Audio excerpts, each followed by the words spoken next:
కొయ్యంగితో పులుసు ఎలా చేయాలో చూద్దామా?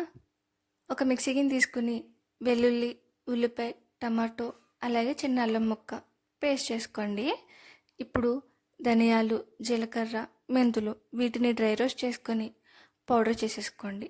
ఇప్పుడు ఒక దాక తీసుకొని మనం క్లీన్ చేసి పెట్టుకున్న చేప ముక్కల్ని, ఇందాక ప్రిపేర్ చేసుకున్న ఉల్లిపాయ టమాటో పేస్ట్ని, 4 నుంచి 5 పచ్చిమిర్చిని కూడా యాడ్ చేయండి. ఆ తర్వాత కారం అయితే కొంచెం ఎక్కువ పడుతుంది చేపల పులుసుకి. కారాన్ని కూడా యాడ్ చేసుకుని మన టేస్ట్కి సరిపడా సాల్ట్ వేసి ఆయిల్ని కూడా ఇందులోనే వేసేసుకోండి. ఆయిల్ అయ్యి వేసిన తర్వాత చింతపండు పులుసుని యాడ్ చేయండి. చింతపండు పులుసు అవి వేసేసి కొద్దిగా నీళ్ళు కూడా పోసుకోండి. ఫైనల్గా కరివేపాకు.